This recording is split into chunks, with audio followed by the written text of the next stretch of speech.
13편입니다. 여호와여, 어느 때까지니까 나를 영영히 잊으시나이까? 주의 얼굴을 나에게서 언제까지 숨기시겠나이까? 내가 나의 영혼에 경영하고 종일토록 마음에 근심하기를 어느 때까지 하오며 내 원수가 나를 쳐서 자긍하기를 어느 때까지 하리이까? 여호와 내 하나님이여, 나를 생각하사 응답하시고 나의 눈을 밝히소서. 두렵건대 내가 사망의 잠을 잘까 하오며 두렵건대 나의 원수가 이르기를 내가 저를 이겼다 할까 하오며 내가 요동될 때 나의 대적들이 기뻐할까 하나이다. 나는 오직 주의 인자하심을 의뢰하였사오니 내 마음은 주의 구원을 기뻐하리이다. 내가 여호와를 찬송하리니 이는 나를 후대하심이로다. 아멘. 자리에 앉으시겠습니다. 오늘 본 말씀 시편 13편입니다. 13편의 이 배경은 다윗이 쓴 걸로 기록되어 있습니다. 그래서 그 상황은 굉장히 개인적으로 낙담된 상황이고 심신이 쇠약하고 고통받는 상황, 원수가 죽이려고 달려드는 그 상황, 너무나 힘든 상황인 것을 배경으로 하고 있습니다.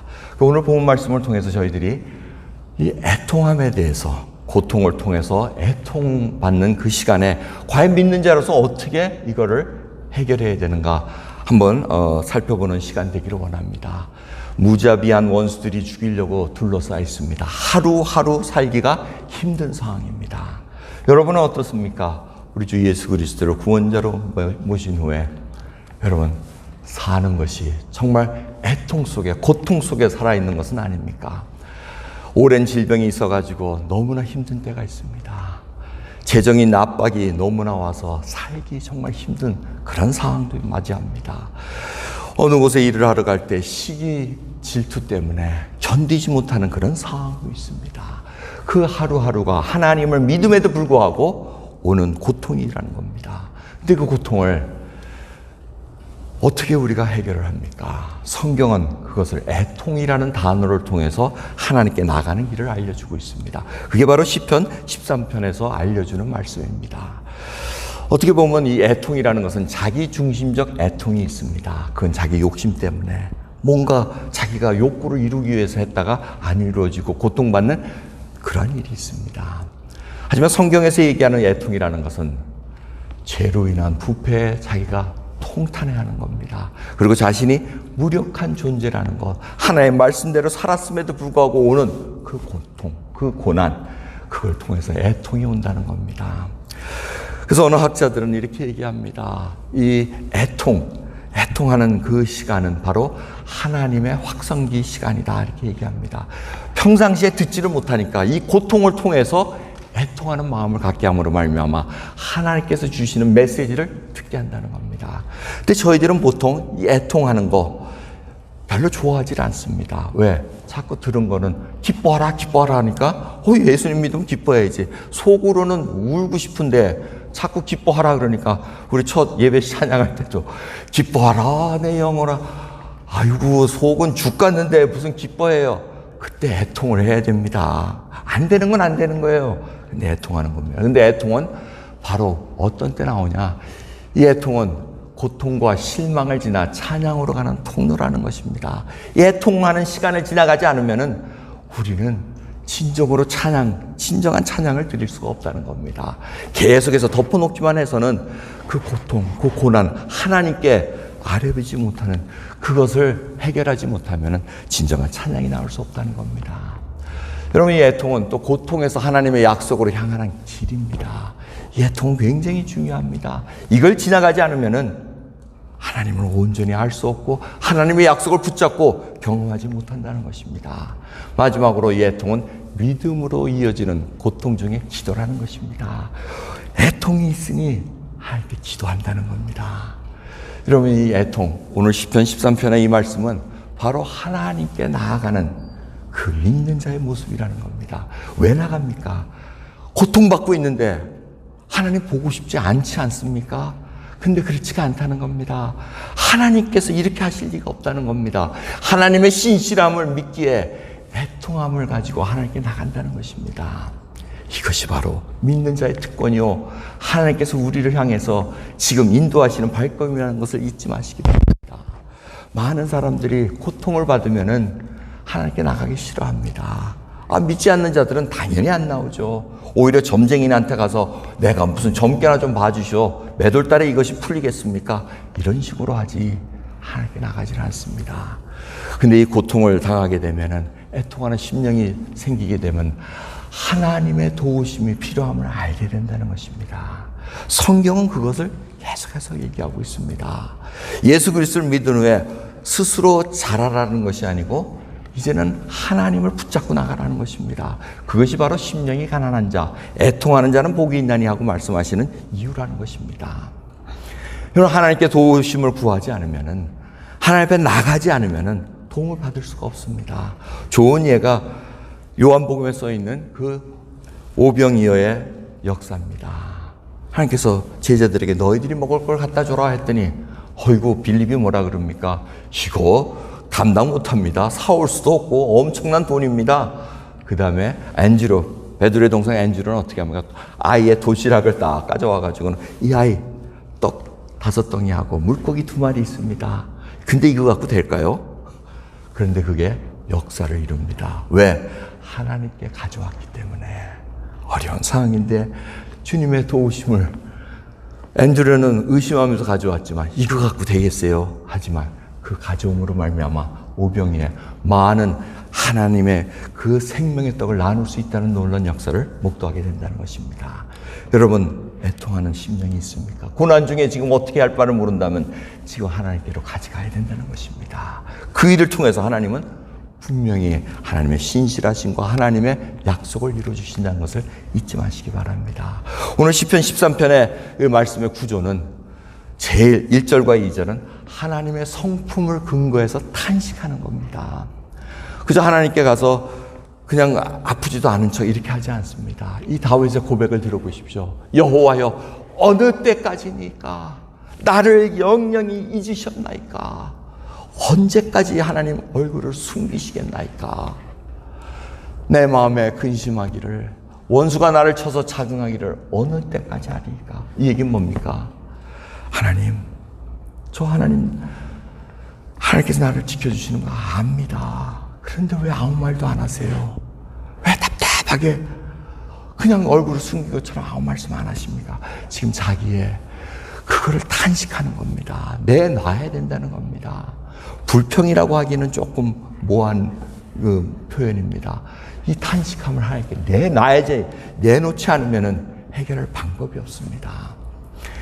여러분, 우리는 이 애통하는 심령이 있어야 됩니다. 예레미야 애가가 바로 그러한 심령입니다. 망가진 세상을 애통합니다.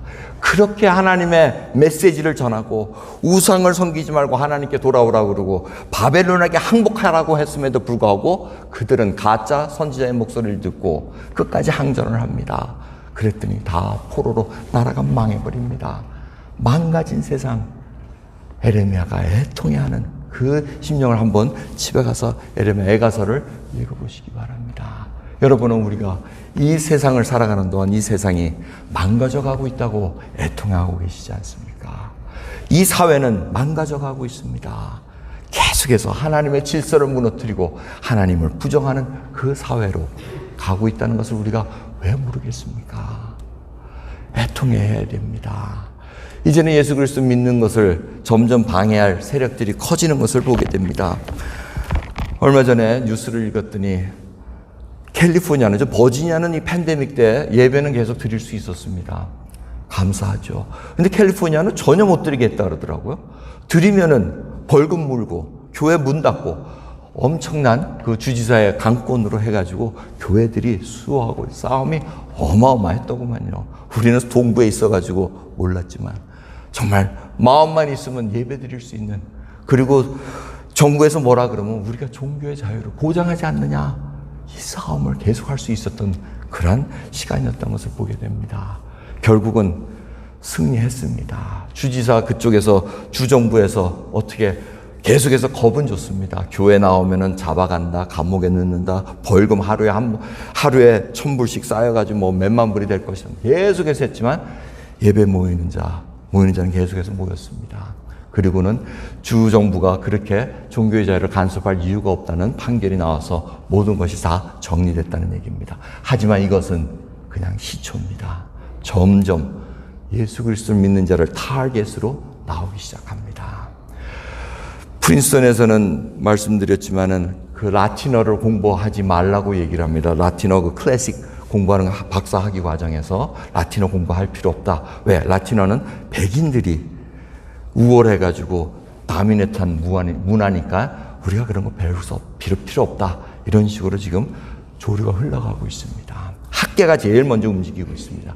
근데 이 얘기는 지금 어디로 흘러가느냐? 결국은 성경을 이제는 보지 못하게 막는 그런 얘기가 나올 때가 됩니다. 왜? 성경은 헬라어로 써있고 라틴어로 써있고 모든 것이 다 백인 우월주의로 나오는 그러한 분위기로 지금 흘러가고 있습니다. 언제 성경을 읽지 마시오 하고 법률이 제정될지는 하루하루가 지금 불안한 상황이라는 것, 우리가 깨어 있어야 된다는 겁니다.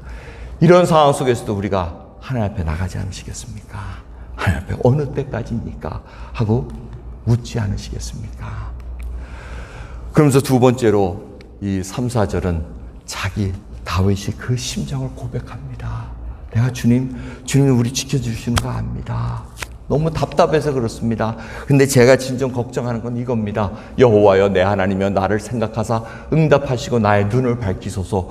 두렵건대 내가 사망의 잠을 잘까 하오며 두렵건대 나의 원수가 이르기를 내가 저를 이겼다 할까 하오며 내가 요동될 때 나의 대적들이 기뻐할까 하나이다. 이것이 다윗의 심정입니다. 여러분 왜 우리가 애통해야 합니까?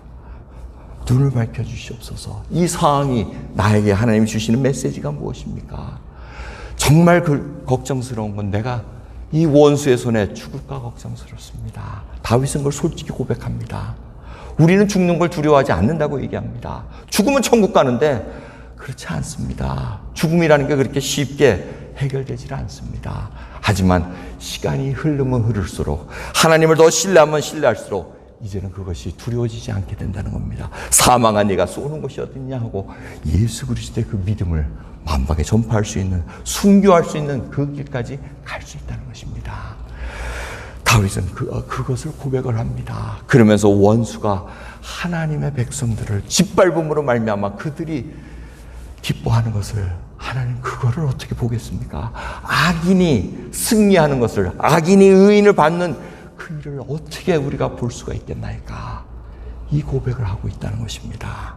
여러분 저희들은 그런 고백을 하나님께 드리고 있습니까? 이 땅에 이 어려운, 이 많은 폭력과 이기적인 모든 일을 바라볼 때 우리는 애통하는 심령으로 하나님이 결국은 지는 것으로 보이는 것이 아닌가. 인도에 가면은 그러한 모습이 너무나 완연해집니다. 예수 그리스도가 전혀 힘을 못 쓰는 그러한 자로 보입니다. 복음은 전혀 외치지 못할 그러한 나약한 메시지로 들리지만 그래도 샬롬이라는 그 교회 조그만 불을 꺼트리지 않으시고 살려놓으셔가지고 복음이 펼칠 수 있게 나가신 그 하나님의 은혜를 우리가 생각하면서 같이 동참해야 될 일이 남아있다고 보게 됩니다. 여러분 그래서 하나님 앞에 내가 진짜 두려워하는 것은 무엇입니까? 내가 망가지는 것? 내 자존심이 살아가지고 사람들이 나를 아이고 예수 믿는다 하더니 그 모양이야? 그 소리 들을까 봐. 여러분 그런 걸 다 하나님 앞에 탄원하셔야 됩니다. 내가 왜 신앙을 지킵니까? 이걸 하나님 앞에 점검 받으셔야 됩니다. 마지막으로 이 시편 13편은 우리가 애통한 결과를 알려줍니다. 찬양으로 마칩니다. 나는 오직 주의 인자하심을 의뢰하였사오니 내 마음은 주의 구원을 기뻐하리이다. 내가 여호와를 찬송하리니 이는 나를 후대하심이로다. 나를 갚으시다는 것, 선하신 것으로 보상해 주실 것을 알기에 나를 후대해 주신다. 이렇게 찬양합니다. 여러분 시작과 끝이 전혀 다르지 않습니까? 어느 때까지니까 하고 탄식하며 너무 힘들어하는데 끝에 가서는 어떤 애통함이 어떻게 바뀝니까?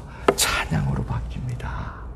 이것이 바로 믿는 자의 고백이요 하나님을 믿고 걸어가는 길이라는 것입니다. 속사람을 강건케 하고 온전한 교회가 되기 위해서는 이 길을 걸어가야 됩니다. 하나님은 분명히 선으로 갚아주십니다.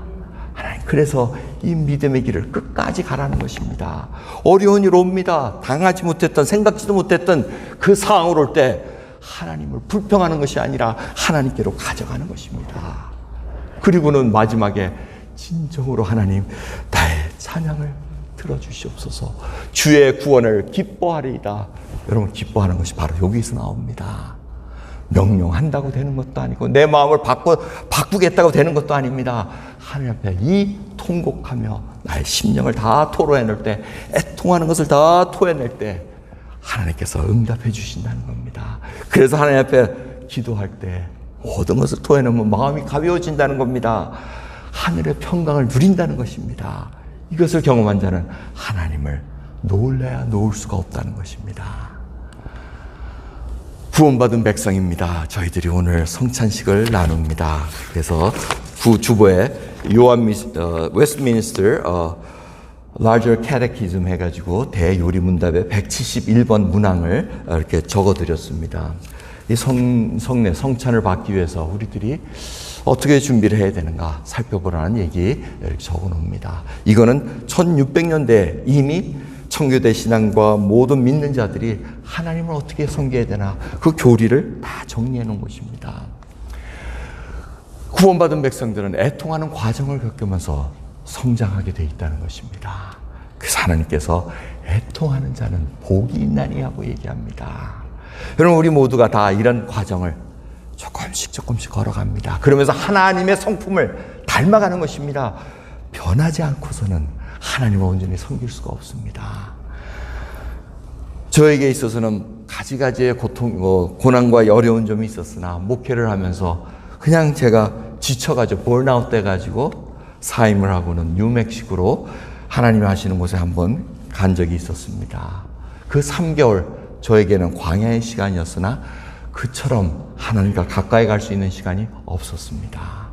너무나 감사했습니다. 그 뉴멕시코에 가서 그 한인 교인들을 이렇게 살펴보면서 놀란 거는 어떻게 여기까지 한인들이 모여 있을까? 그리고 참 희한하게도 거기에 있는 한인들은 LA에서 망해가지고 큰 돈 벌다가 망해가지고 와가지고 조그마한 사업체들, 식당 이런 거 하시면서 일어나는데 참 대한민국 국민들 대단하다. 난 그거 깨달았습니다. 이제는 정말 미국 전역에 한국 교민들 없는 데 없습니다. 근데 그곳에서 정말 하나님 앞에 내가 왜 번아웃이 됐습니까? 뉴멕시코 나가면 그냥 광야입니다. 다 사막입니다. 그곳에 가가지고 하나님 별을 바라보며 밤중에 별을 보며 정말 주님, 내가 하나님 앞에 정말 무엇을 바라고 목회를 하고 있습니까? 그 과정을 통해서 신실하신 하나님을 만나게 됩니다. 내가 하는 목회 아니라는 것, 하나님 주님의 피로 사신 교회라는 것, 그 하나하나를 깨우쳐 주시면서 지금 흔들리지 않는 하나님을 붙잡는 그 과정을 겪게 됩니다. 여러분은 어떠십니까? 저희 이제 찬송가 190장 작시자 카우퍼 분이 쓰신 샘물과 같은 보혈은 임마누엘 피로다. 이분 정말 귀한 찬송가를 쓰셨습니다. 근데 이분의 개인적인 이야기는 뭡니까? 우울증 때문에 정신병에 잡혀 들어가고 그 고통 속에서도 샘물과 같은 보혈은 임마누엘 피로다. 정하게 되겠네. 여러분, 고통 속에서 하나님의 애통하는 심령으로 갔더니 이 찬송이 나왔다는 것입니다. 여러분, 우리는 고통받는 것이 부끄러운 일이 아니라 이제는 그 고통을 애통하는 하나님 앞에 애통하는 심령을 토해낼 수 있는 방법을 배워야 됩니다. 그리고는 하나님의 신실하심을 만방에 전할 수 있는 저희들 되기를 간절히 소원합니다. 기도하겠습니다. 하나님 감사합니다. 오늘도 귀한 이 주일 예배를 통해서 주여, 우리는 감추고 싶어 합니다. 어떻게 된 일인지. 믿는 자가 그런 어려운 일을 당하면 사람들이 손가락질을 합니다. 분명히 뭐 잘못해서 그래. 에이, 뭐 믿음이 그래서 그래. 이런 식으로 손가락질하는 문화 속에 저희들이 살아왔나이다. 하지만 주님, 진정으로 애통하는 그 심령을 하나님 앞에 토할 줄을 모르나이다. 오늘 이 성찬을 통해서 다시 한번 언약의 백성으로 세워주셨사온데 애통하는 자로 주님 앞에 서게 하옵시고 하나님의 신실하심을 믿고 가는 저희들 될 수 있도록 은혜 베풀어 주옵소서. 감사드리며 우리 주 예수 그리스도의 이름으로 기도드리옵나이다. 아멘.